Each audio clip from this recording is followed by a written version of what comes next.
नमस्कार दोस्तों, स्वागत है आपका आज की नई कहानी में।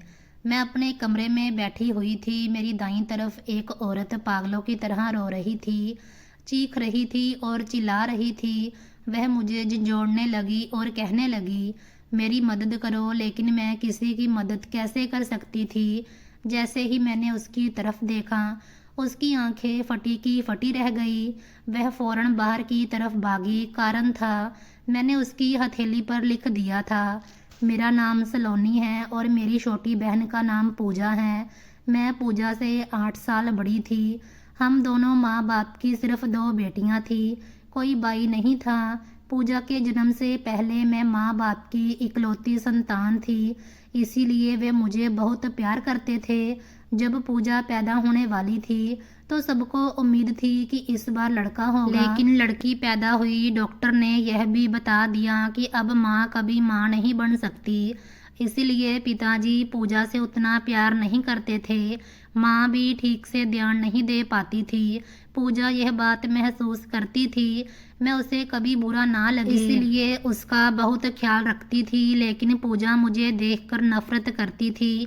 मोहब्बत और नफरत के इसी खेल में हम दोनों जवान हो गई। पूजा हर जगह मेरी इमेज खराब करने की कोशिश करती, रिश्तेदारों में, दोस्तों में, स्कूल कॉलेज में और यहाँ तक कि माँ बाप के सामने भी वह मुझे बुरा साबित करने की कोशिश करती रहती।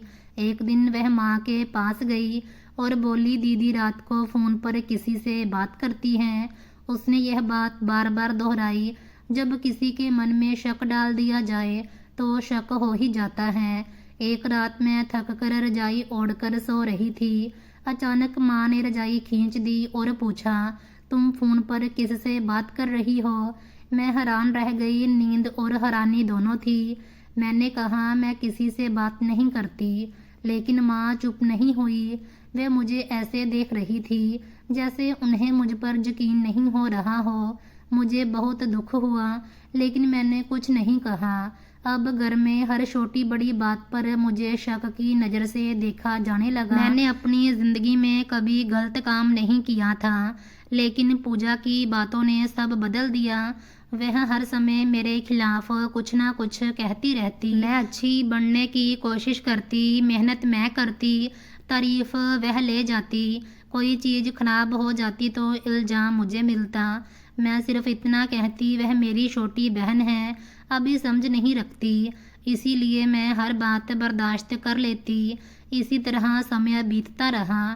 फिर एक दिन पता चला कि हम दोनों बहनों की शादी तय हो गई है। मेरी शादी बड़े भाई विक्रम से और पूजा की छोटे भाई समीर से। दोनों भाई एक ही घर में रहते थे, सिर्फ बीच में दीवार थी। माँ ने कहा, अच्छा है, दोनों बहनें साथ रहेंगी। मैं मन ही मन सोचती, मुझे इसका क्या सहारा। वह बहन होकर भी बहन नहीं बनी। फिर भी मैंने खुद को समझाया कि शादी के बाद सब ठीक हो जाएगा। शादी की तैयारियों में पूजा हर बात में मुकाबला करती। जो सूट मेरे लिए पसंद किया जाता वह उससे ज़्यादा महंगा मंगवा लेती। जो जेवर मुझे मिलते वह उनसे बेहतर और महंगे मांग लेती। वह हर समय यह साबित करना चाहती थी कि वह मुझसे बेहतर है। मैं कभी उससे बहस नहीं करती, चुप रहती, क्योंकि मैं जानती थी कि बोलने से झगड़ा बढ़ेगा। घर वाले भी अब उसके व्यवहार को नोटिस करने लगे थे। विक्रम और समीर की बड़ी बहन, जो विदेश से आई हुई थी, भी पूजा को देखकर हैरान रह जाती। वह मुझे समझाती, तुम बहुत शांत हो, दिल साफ है और सब बर्दाश्त कर रही हो। शादी के दिन घर में खुशी थी, लेकिन मेरे मन में सुकून और घबराहट दोनों थे। मैं आईने के सामने खड़ी खुद को देख रही थी। पार्लर से मैंने रुपये 8,000 का मेकअप करवाया था। पूजा ने पहले ही ऐलान कर दिया था कि वह सस्ता मेकअप नहीं करवाएगी। उसने बहुत महंगा मेकअप बुक कर लिया। सबकी नज़र इस पर थी कि दोनों बहनों का मेकअप कैसा लगेगा। भगवान की कृपा से मेरा रुपये 8,000 वाला मेकअप सादा लेकिन बहुत सुंदर और प्राकृतिक लग रहा था।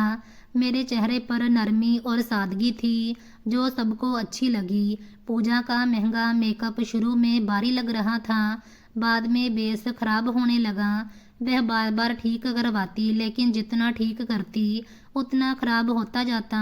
जब हम अपने अपने पतियों के पास पहुँचे तो पूजा का मेकअप बिगड़ चुका था और वह थकी हुई लग रही थी, जबकि मैं शांत और सुंदर थी। विक्रम ने मुझे देखा तो हल्के से मुस्कुराए और बोले, स्वागत है। उन्होंने बहुत इज्जत और प्यार से मुझे बिठाया, एक छोटा सा तोहफा दिया और कहा, यह तुम्हारी मुंह दिखाई है, यह घर अब तुम्हारा भी है, तुम इसे जैसे चाहो सजाओ। मैं ज़्यादा बातें नहीं करता, लेकिन हम दोनों मिलकर सब संभाल लेंगे। मुझे उनकी सादगी बहुत अच्छी लगी। पहली बार लगा कि अब मेरी ज़िंदगी में सुकून आ सकता है। दूसरी तरफ पूजा गुस्से में थी। उसने अपनी सास से शिकायत की कि समीर ने उससे पूछा कि शादी से पहले तुम्हारा कोई बॉयफ्रेंड तो नहीं था। पूजा ने इसे बहुत बुरा माना और झगड़ा करने लगी। धीरे धीरे दिन गुजर गए, हम अपनी नई जिंदगी में व्यस्त हो गए। विक्रम और समीर की बड़ी बहन कुछ दिनों बाद विदेश चली गई। अब हम दोनों बहनें अपने अपने घर की मालकिन थी, लेकिन एक ही दीवार के दोनों तरफ। मेरी एक सहेली विदेश चली गई थी। शादी के एक हफ्ते बाद जब वह भारत आई तो गलती से पहले पूजा के घर चली गई। वहाँ थोड़ी देर रुकी, फिर मेरे पास आई। उसके हाथ में मेरे लिए तोहफे थे। हम दोनों बहुत खुश हुए, गले मिले और देर तक बातें की। उसने बताया कि पूजा के घर का माहौल कुछ अजीब लगा। सब कुछ महंगा था, लेकिन सुकून कम था। दोपहर के समय भी पूजा अभी तक नहीं उठी थी। जाते वक्त उसने कहा, पूजा तुम्हारी बहन जरूर है, लेकिन अब से मैं उसे देवरानी की तरह देखूंगी। इस वक्त मैंने इस बात को ज़्यादा गंभीरता से नहीं लिया, लेकिन बाद में समझ आई। धीरे धीरे दोनों घरों के बीच छोटी छोटी बातों पर झगड़े शुरू हो गए। पानी की टंकी, बिजली का बिल सब साझा था, लेकिन पूजा अब पहले से भी ज़्यादा लापरवाह हो गई थी। वह पानी और बिजली का खर्च सोचे बिना करती। बिल बढ़ता जाता और उसका असर हमारे घर पर भी पड़ता। समीर की सैलरी लगभग 1,20,000 थी, जबकि विक्रम की सिर्फ 45,000। फिर भी हम दोनों मिलकर खर्च संभालते। पूजा और समीर बाहर खाना खाते, शॉपिंग करते, हनीमून मनाते। हम इन सब से दूर थे। मैंने कभी विक्रम से शिकायत नहीं की, चुपचाप सहती रही। एक दिन विक्रम चुपके से मेरे पास आए। उन्होंने मेरा हाथ पकड़ा और धीरे से कहा, मैं तुम्हें हनीमून पर नहीं ले जा सकता। विक्रम ने कहा, तुम्हारी बहन गई होगी, उसने वहाँ की बातें भी सुना दी होंगी, तुम्हारा दिल बिशा होगा ना। मैंने उनका हाथ मजबूती से पकड़ लिया और कहा, नहीं, ऐसी कोई बात नहीं। वहाँ भी मैं आपके साथ ही होती और यहाँ भी आपके साथ हूँ। मेरी ज़िंदगी तो आपके साथ ही शुरू हुई है ना। मेरे लिए तो हर दिन हनीमून है। मेरी बात सुनकर उनकी आंखें भर आई। उन्होंने नज़रें झुका ली और बोले, तुम जैसी अच्छी औरत मुझे कैसे मिल गई। शायद मैंने कोई अच्छाई की होगी, जिसका यह फल भगवान ने मुझे दिया है। हम दोनों एक दूसरे के साथ बैठे थे। उस पल में पूरे घर का सुकून हमारे बीच था। शादी के 2 महीने बाद मैंने उन्हें खुशखबरी दी कि मैं माँ बनने वाली हूँ। उनके चेहरे पर जो खुशी आई वह शब्दों में बयान नहीं हो सकती। वह बार बार मेरा ख्याल रखने लगे, हर समय मेरे आसपास रहते। दूसरी तरफ पूजा के घर में अभी तक ऐसी कोई खुशखबरी नहीं थी। उनका माहौल पहले जैसा ही था, बस मुकाबले की भावना और बढ़ गई थी। समय बीतता गया। भगवान की कृपा से हमें एक साथ 2 बच्चे मिले, एक बेटा और एक बेटी। जब मैंने पहली बार अपने बच्चों को गोद में लिया तो मेरी आंखों से आंसू बह निकले। घर छोटा था, जगह कम थी, लेकिन खुशी बहुत बड़ी थी। दोनों बच्चों को संभालना आसान नहीं था। रातें जाकर गुजरती, खर्च बढ़ गए थे, मगर हमारे दिल में कोई शिकायत नहीं थी। हम हर मुश्किल को एक दूसरे के साथ बांट रहे थे। यही हमारी सबसे बड़ी ताकत थी। चाहे पास कुछ ना हो, पर हम एक दूसरे के साथ थे। फिर हमारे कानों तक खबर पहुंची कि पूजा लोगों से कह रही है, अभी शादी को ज़्यादा समय भी नहीं हुआ और 1 साल के अंदर 2 बच्चे हो गए। यह तो बहुत अजीब बात है। उनकी शादी की पहली सालगिरह पर उनकी गोद में 2 बच्चे थे।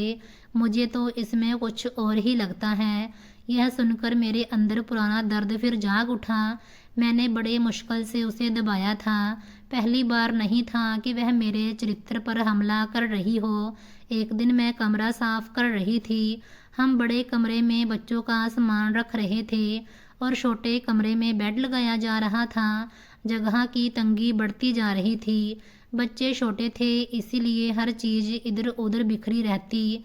इसी में मुझे दरवाजे के पास एक खत मिला। मैं कुछ देर उसे हाथ में लिए खड़ी रही। आज के समय में कौन खत लिखता है।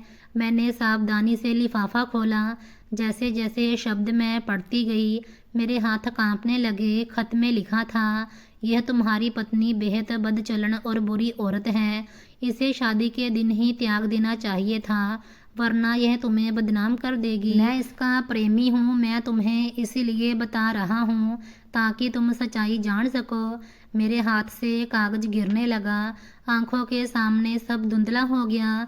मैंने दोबारा पढ़ा। हर बार वही झूठे बेबुनियाद आरोप, ऐसी बातें जिनका ना कोई सिर था ना पैर, ना कोई सच्चाई। कोई भी व्यक्ति यह पढ़कर रिश्ता तोड़ सकता था। मेरी रूह तक कांप गई। लिखाई को गौर से देखा तो तुरंत पहचान गई। यह पूजा की लिखाई थी। वही अंदाज, वही अक्षरों का ढंग, खासकर शब्द बनाने का तरीका जो मैं सालों से जानती थी। मेरा दिल जोर जोर से धड़कने लगा। मैंने खुद को संभाला और विक्रम से पूछा, यह खत क्या है, किसने लिखा है। वे खामोशी से मेरी तरफ देखते रहे, फिर धीरे से बोले, हाँ, यह खत तुम्हारी बहन ने मुझे शादी वाले दिन ही दे दिया था। मैं पहले समझ नहीं पाया, बाद में पढ़ा तो सब समझ आ गया। यह सुनकर मेरे पैरों तले जमीन खिसक गई। मैंने हैरानी से पूछा, आपने यह उसी दिन पढ़ लिया था, फिर आपने मुझसे क्यों नहीं कहा, और आप मेरे साथ इतने सामान्य कैसे रहे। आपको मुझ पर शक नहीं हुआ। वह हल्के से मुस्कुराए और बोले, मैंने इंसानों को समझना सीख लिया है। मुझे अंदाजा हो गया था कि तुम ऐसी औरत नहीं हो। मैंने खत पढ़कर तुम्हें नहीं बल्कि तुम्हारी नीयत को देखा था। मैंने फैसला किया कि इस बात को यहीं ख़त्म कर देना है, इसीलिए मैंने यह खत तुमसे छुपा लिया। मेरी आंखों में आंसू आ गए। मैंने कहा, अगर कोई और होता तो शायद उसी दिन मुझे छोड़ देता। वे बोले, हो सकता है, लेकिन मैंने तुम्हें समय से पहले जान लिया था। और एक बात याद रखो, जो रिश्ता सच्चाई पर टिका हो वह किसी के झूठ से नहीं टूटता। उस समय मेरे दिल में विक्रम के लिए इज्जत और बढ़ गई। पहली बार महसूस हुआ कि मैंने सिर्फ पति नहीं बल्कि एक समझदार और मजबूत इंसान को चुना है। लेकिन दूसरी तरफ पूजा के लिए मेरे मन में नया सवाल जन्म ले रहा था, आखिर वह ऐसा क्यों कर रही है। मैंने उसे कभी नुकसान नहीं पहुंचाया, हमेशा बहन समझा, फिर वह मेरे खिलाफ इतनी गहरी नफरत क्यों रखती है। मैं सोच में डूबी थी कि अगर मैं यह बात माता पिता को बताऊं तो वे जरूर पूजा से पूछेंगे, लेकिन विक्रम ने मुझे रोक दिया। बोले, यह बात पुरानी हो चुकी है, हम अपनी ज़िंदगी को उस पर खराब नहीं करेंगे। अगर हम जहर का जवाब जहर से दें तो कभी सुकून नहीं मिलेगा।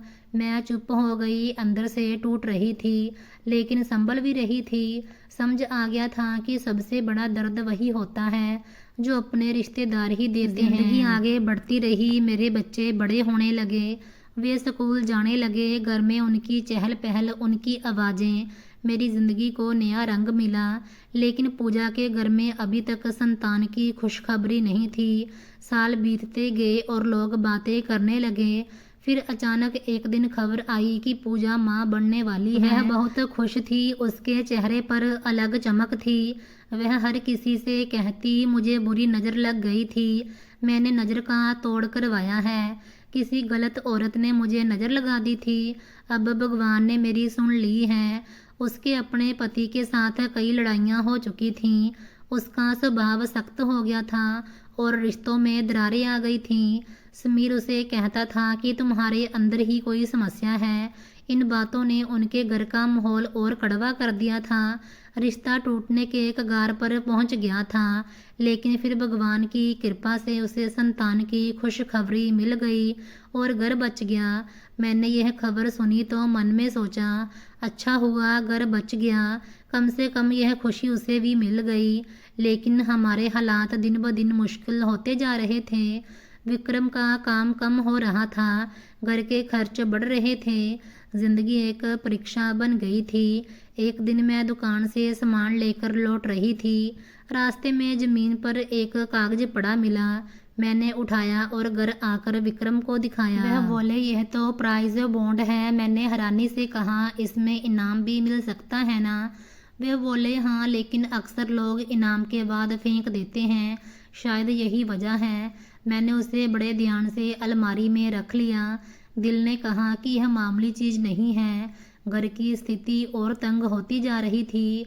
उसी समय पूजा के यहाँ बेटा पैदा हुआ। उसने बड़े उत्सव के साथ जन्म उत्सव मनाया। मेहमान आए, भोजन हुआ, सब कुछ भव्य तरीके से हुआ। मेरी बेटी ने मासूमियत से कहा, मौसी ने चिकन लिया होगा, हमारे घर भी भेजेगी ना? मैंने भी मन में सोचा कि शायद वह याद रखेगी। हालात बहुत बुरे थे। मैं माँ बाप से मांग सकती थी, लेकिन विक्रम ने कहा था कि अब तुम्हारी जिम्मेदारी मेरी है। अगर तुम माता पिता से बच्चों के लिए 1 रुपया भी मांगोगी तो मेरी इज्जत कम होगी। वे बहुत स्वाभिमानी थे। मैं उनकी इज्जत कम नहीं करना चाहती थी, इसीलिए कुछ नहीं कहती। पूजा मेरी देवरानी भी थी। समीर हमारे हालात जानते थे। मैंने सोचा शायद वह मदद करेगी, लेकिन प्रोग्राम हो गया, शाम हो गई, किसी ने हमें नहीं बुलाया, ना कुछ भेजा, ना खबर ली, जैसे हमारा कोई वजूद ही ना हो। इस बात ने मुझे अंदर से बहुत तकलीफ दी, लेकिन मैंने कुछ नहीं कहा। खुद को समझाया कि शायद वह अपनी खुशी में व्यस्त होगी। मगर समय के साथ उसका व्यवहार और बुरा होता गया। वह सिर्फ मुझसे दूर नहीं हुई, बल्कि समीर के मन में हमारे खिलाफ बातें डालने लगी। धीरे धीरे विक्रम और समीर के बीच भी दूरी बढ़ने लगी। पहले जो भाईचारा था, अब खामोशी और कड़वाहट आ गई थी। विक्रम बताते थे कि पहले समीर बहुत मदद करता था, अब सब बदल गया था। शाम का समय था, घर में खामोशी थी, बच्चे भूखे थे, मेरे दिल में बेबसी थी। मैंने अपनी बेटी को पूजा के घर भेजा और कहा, जाकर मौसी से कहना हमें 1 प्लेट सब्जी दे दे। 3-4 दिन से घर में ठीक से खाना नहीं पका। मुझे उम्मीद थी कि वह मेरी बहन है, शायद मदद कर देगी। पूजा ने कहा, हमारे पास तुम्हारे लिए कुछ नहीं है। उसके शब्द ऐसे थे जैसे किसी ने मेरे मुंह पर दरवाज़ा बंद कर दिया हो। उसकी आवाज़ में वही कड़वाहट थी जो शायद उसने अपने घर से सीखी थी, या फिर मेरे खिलाफ उसकी नफ़रत उसमें घुल चुकी थी। बच्चे बड़े बड़ों की बातें और अंदाज दोनों नकल करते, इसीलिए उसकी बात और भी दिल पर चोट करने वाली थी। मैं कुछ देर खामोश खड़ी रही।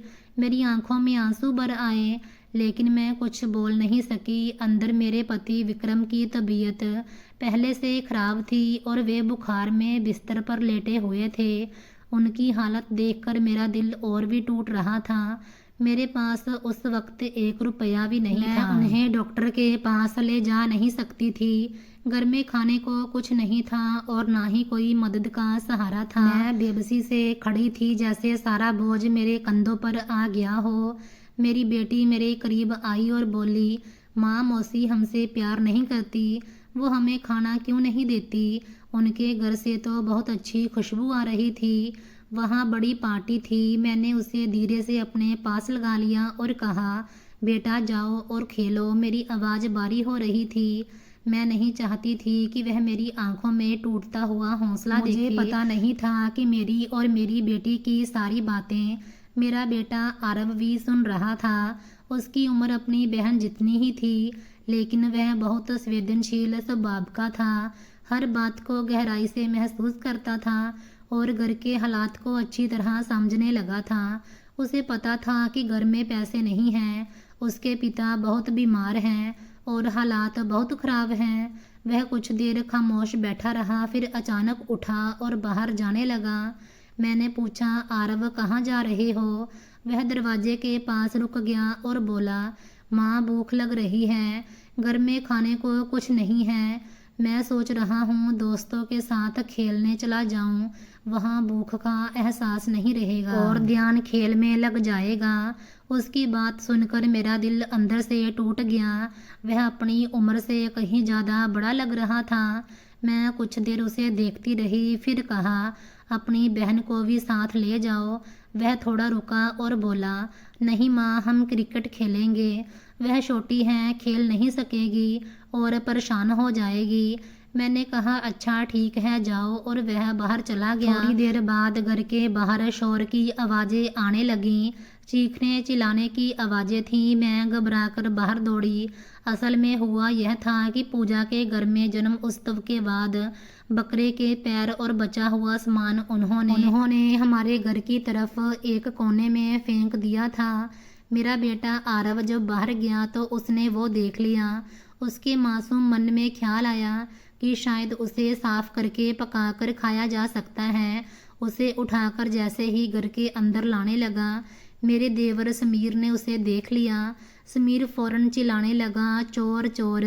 उसने शोर मचा दिया, फिर आरव के करीब आकर उसे 2 थप्पड़ मार दिए। गुस्से में कह रहा था, चोरी करता है, अभी से चोरी कर रहा है, बड़ा होकर डकैती मारेगा क्या। मेरा बेटा डर से कांप गया। उसकी आंखों में आंसू थे। वह बार बार कह रहा था, मैंने कुछ नहीं किया, मुझे भूख लगी थी।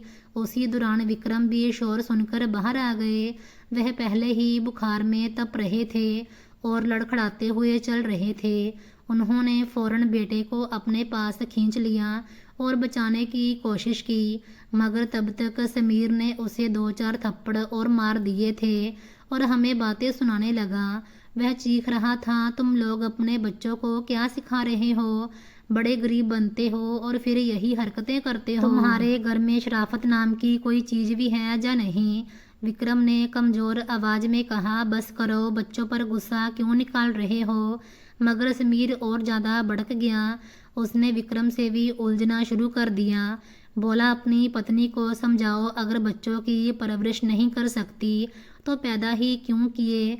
हमारे घर में भी बच्चे हैं, हम उन्हें अच्छी परवरिश देते हैं। तुम्हारा बच्चा बड़ा होकर चोर बनेगा। ये शब्द विक्रम के दिल पर बिजली की तरह गिरे। वे पहले ही बीमार थे, उनकी हालत और ख़राब हो गई। उन्होंने मुश्किल से अपने बेटे को अंदर भेजा, फिर मुझ पर भी नाराज़ हो गए और बोले, तुमने उसे कुछ नहीं समझाया। मैं रोते हुए बोली, मैंने कुछ नहीं कहा था, मैं तो अपनी बेटी से बात कर रही थी, उसने खुद सुन लिया था।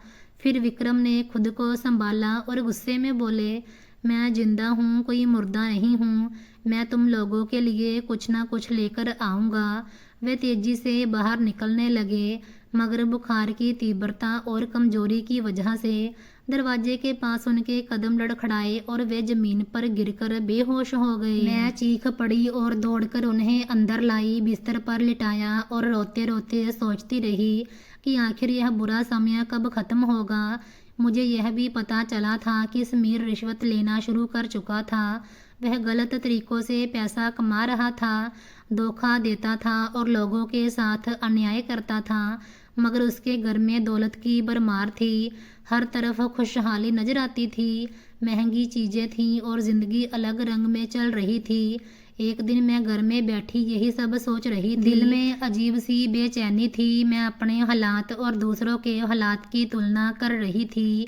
बार बार यही सवाल मन में आ रहा था कि भगवान अपने नेक इंसानों को ही क्यों आजमाता है, हालांकि भगवान को पहले से पता होता है कि कौन नेक है।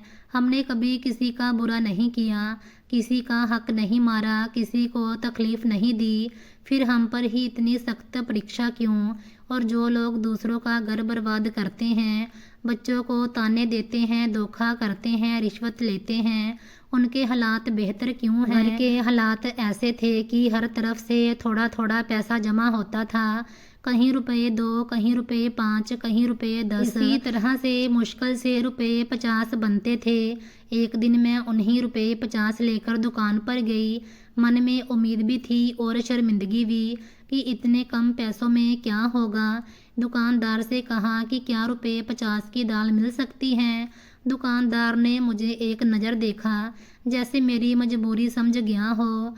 नरमी से बोला, बहन जी ₹50 की दाल तो बहुत कम आएगी। मैंने धीरे से कहा, आप उतनी ही दे दीजिए। वह कुछ देर चुप रहा, फिर बिना कुछ कहे लिफाफा निकाला। उसमें आधा किलो दाल, आधा किलो चावल और 1 पाव घी का पैकेट रख दिया। मैंने हैरानी से कहा, मेरे पास इतने पैसे नहीं हैं। वह नरमी से बोला, ले जाइए बहन जी, हम भी बच्चों वाले हैं। आपके बच्चे खाएंगे, हमारे बच्चे खाएंगे, कोई फ़र्क नहीं पड़ता। आज आपके पास नहीं है तो कल आ जाएंगे। उसकी बात सुनकर मेरी आंखों में आंसू आ गए। मैंने कांपते हाथों से लिफाफा ले लिया और कहा, धन्यवाद। वह मुस्कुराया और बोला, आप मेरी बहन जैसी हैं, जो पैसे हो तो दे दीजिएगा।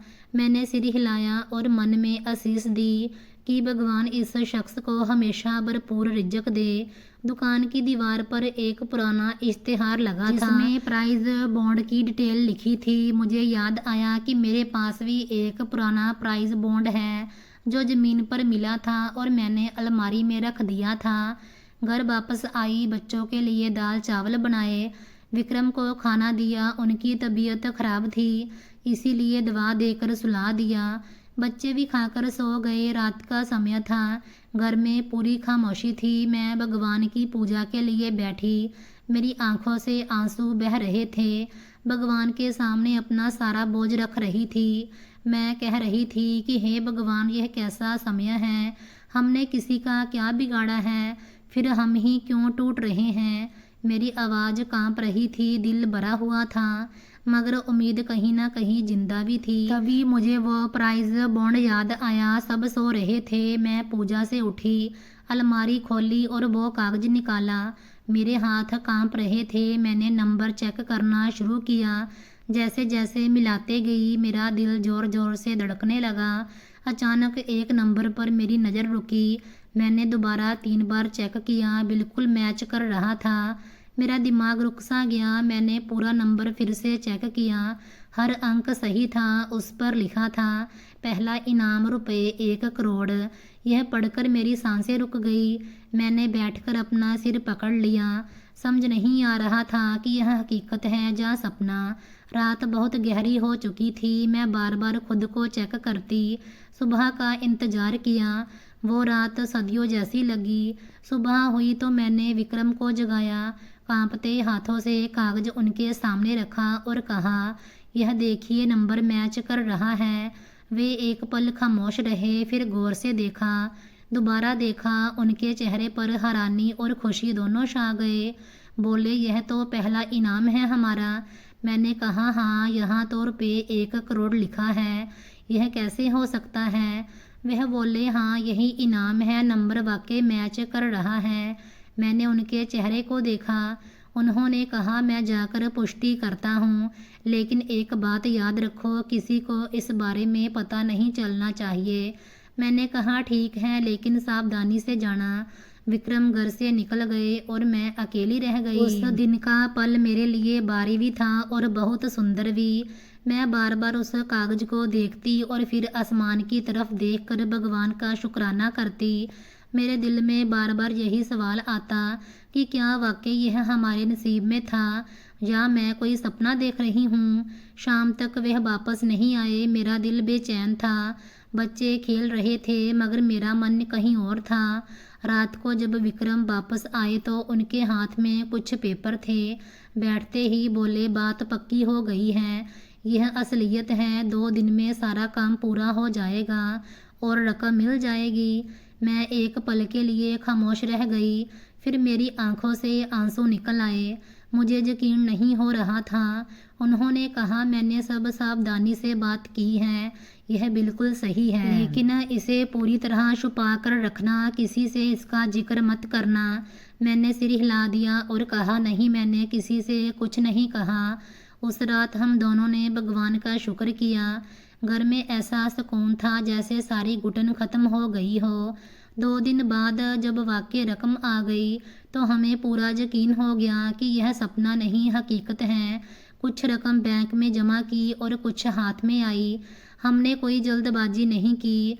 सबसे पहले घर के हालात सुधारे। बच्चों के लिए अच्छा खाना खरीदा, घर में राशन भरा और सबसे पहले अपनी ज़िंदगी में सुकून वापस लाए। हम धीरे धीरे ज़िंदगी संभालने लगे। घर में छोटी छोटी ज़रूरी चीज़ें आने लगी जो पहले हमारे लिए सपना थी। हमने एक फ्रिज खरीदा, साधारण मोबाइल फ़ोन लिया ताकि ज़रूरत पूरी हो सके। रकम इतनी बड़ी थी कि चाहते तो बहुत कुछ कर सकते थे, लेकिन हम दोनों ने बहुत सावधानी से हर कदम उठाया। किसी को कानो कान खबर नहीं होने दी, किसी के मन में शक नहीं पैदा होने दिया।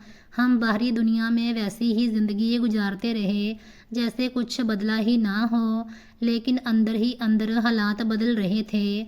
बच्चों को दोबारा स्कूल में दाखिला दिलवाया, क्योंकि पहले पैसे की कमी से उनकी पढ़ाई बार बार रुक जाती थी। अब वे खुशी खुशी स्कूल जाते। उनके बैग, किताबें और चेहरों की खुशी मेरे लिए सबसे बड़ा सुकून था। मैंने अपने लिए कुछ सादे कपड़े खरीदे, घर का ज़रूरी सामान लिया और विक्रम का इलाज शुरू करवाया। वह बुखार और कमज़ोरी से बहुत कमज़ोर हो गए थे। अब उनकी तबीयत धीरे धीरे बेहतर होने लगी। ज़िंदगी धीरे धीरे संवर रही थी, मगर हमने सावधानी नहीं छोड़ी। हर कदम सोच समझ कर उठाते ताकि किसी को शक ना हो। पूजा को अभी तक इस बात का पता ही नहीं था कि हमारी ज़िंदगी में क्या बदलाव आ चुका है। वह अपनी दुनिया में व्यस्त थी। एक दिन मैं नियम से पूजा कर रही थी और भगवान का शुक्र कर रही थी। दिल में सुकून था, मगर आंखों में वही पुरानी नमी थी। अचानक दरवाज़ा जोर से खुला और पूजा अंदर आई। वह बहुत परेशान थी, उसके चेहरे पर घबराहट थी। वह सीधा मेरे पास आई और बैठकर रोने लगी। उसकी आवाज़ कांप रही थी। वह कह रही थी, समीर घर पर नहीं है, पता नहीं कहाँ गया। मेरे पास 1 रुपया भी नहीं है। मेरा बच्चा गिर गया है, उसके सिर पर चोट लगी है। डॉक्टर कह रहे हैं कि फ़ौरन सर्जरी करनी पड़ेगी। 1.5 लाख रुपए चाहिए और मेरे पास कुछ भी नहीं है। वह रोते हुए लगातार बोल रही थी। मैंने माँ पिताजी को फ़ोन किया है, वह आ रहे हैं, मगर उनके पास भी इतने पैसे नहीं हैं। मेरा सारा जेवर पहले ही बिक चुका है, कर्ज भी चुकाने हैं, अब कुछ नहीं बचा। मैं बहुत परेशान हो गई हूँ, मैं क्या करूँ। वह मेरे सामने ज़मीन पर बैठकर फूट फूट कर रो रही थी। उसकी सारी हिम्मत जवाब दे चुकी थी। मैंने उसकी तरफ देखा और कुछ पल खामोश रही। उसके शब्द मेरे दिल को छू रहे थे, मगर मैंने खुद को संभाला। धीरे से उठी, कमरे में गई, अलमारी खोली और बिना ज़्यादा सोचे रुपये 1.5 लाख निकाल कर उसके हाथ में रख दिए। मैंने शांति से कहा, तुम जल्दी अस्पताल जाओ, मैं भी आती हूँ। वह एक पल मुझे देखती रही, जैसे यकीन ही नहीं हो रहा हो। फिर हकलाते हुए शुक्रिया कहा और तेज़ी से अस्पताल चली गई। मैं भी तैयार होकर अस्पताल पहुंची। वहां जाकर मैंने फ़ीस जमा कराई। बच्चे के सिर पर चोट लगी थी। वह सिर्फ 6-7 महीने का था। सर्जरी बहुत नाजुक थी। समय जैसे रुक गया था। सब परेशान थे, मगर भगवान की कृपा से सर्जरी सफल रही और बच्चा खतरे से बाहर आ गया। कुछ देर बाद पूजा का पति समीर भी अस्पताल पहुंचा। वह भी परेशान था। फिर विक्रम भी आ गए। जब सब ठीक हो गया तो पूजा ने समीर को बताया कि मेरी बहन ने मदद की, वरना पता नहीं क्या हो जाता। यह सुनकर समीर की आंखें झुक गई। उसके चेहरे पर शर्मिंदगी थी। विक्रम के चेहरे पर संजीदगी के साथ सुकून भी था। पूजा मुझे देख रही थी। उसकी आंखों में अब पुरानी जिद नहीं थी, वहाँ सिर्फ थकान थी और शायद पहली बार एहसास भी। मैंने कुछ नहीं कहा, चुप रही।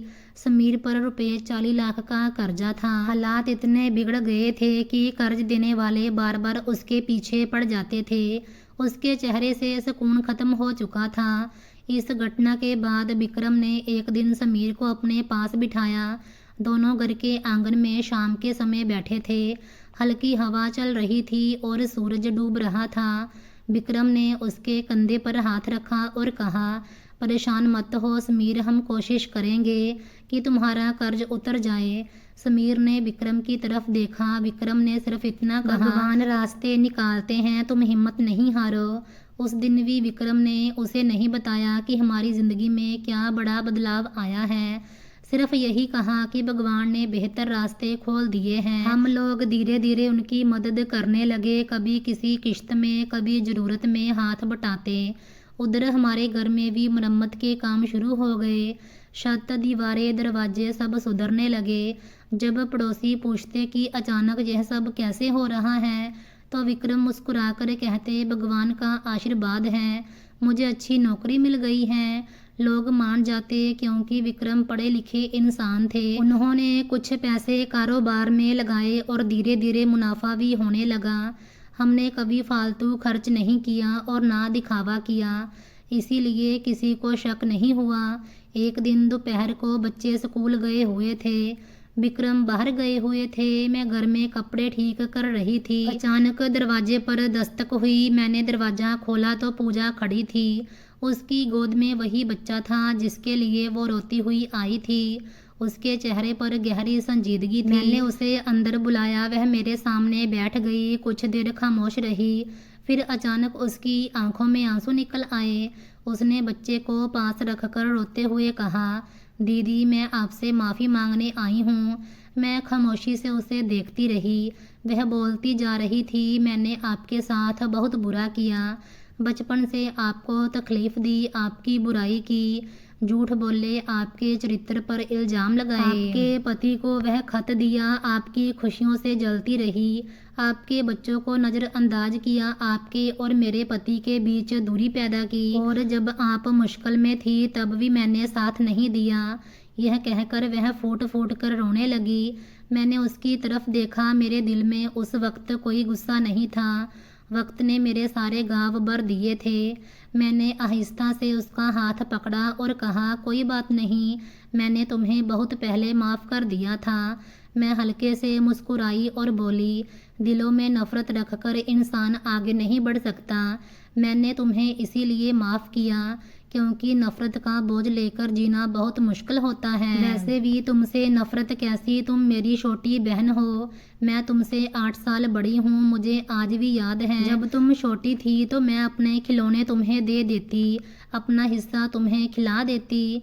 अगर घर में कोई अच्छी चीज़ आती तो पहले तुम्हें देती। मैंने तुम्हें हमेशा अपनी औलाद की तरह देखा। बड़ी बहन माँ जैसी होती हैं।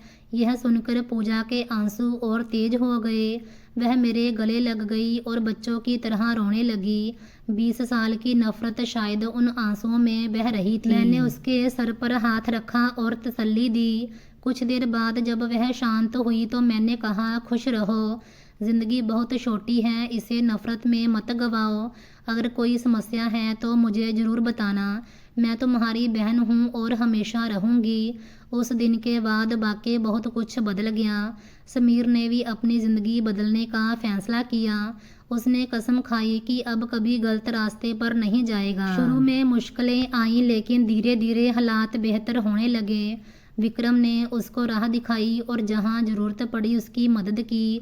दोनों भाइयों के बीच जो दूरी आ गई थी वह भी कम होने लगी। फिर वही प्यार और भाईचारा लौट आया। समय बीतता गया, बच्चे एक साथ खेलने लगे। घर के बीच की दीवार अब सिर्फ ईंटों की रह गई थी। दिलों की दीवार बहुत पहले गिर चुकी थी। मेरे माता पिता भी बहुत खुश थे। उन्होंने अपनी दोनों बेटियों को फिर से एक साथ देखा तो उनकी आंखों में खुशी छा गई। जब कभी रात को सोने से पहले मैं अपनी गुजरी ज़िंदगी याद करती हूँ तो वह समय याद आता है जब घर में खाने को कुछ नहीं था। विक्रम बुखार में तप रहे थे, बच्चे भूखे सो जाते थे, मेरी बेटी खाली हाथ लौटी थी और मैं भगवान के सामने बैठकर आंसू बहाती थी। फिर मैं अपने आसपास देखती, बच्चों को, पति को, घर के सुकून को, और दिल से निकलता है भगवान का शुक्र है। उन्होंने परीक्षा भी दी और सब्र भी दिया, तकलीफ़ भी दी और राहत भी दी। आज हमारे हालात बहुत अच्छे हैं। पूजा के घर में भी सुकून है, दोनों भाइयों में प्यार है, बच्चे खुश हैं। मुझे यह समझ आता है कि इंसान को अच्छाई कभी नहीं छोड़नी चाहिए, क्योंकि कभी कभी उसका फल वहीं से मिलता है जहाँ से उम्मीद भी नहीं होती। सो दोस्तों, ये थी आज की कहानी। अगर आपको ये कहानी अच्छी लगी हो तो वीडियो को लाइक शेयर ज़रूर करना। अगर आप इस चैनल पर नए हैं तो प्लीज़ चैनल को सब्सक्राइब ज़रूर करना।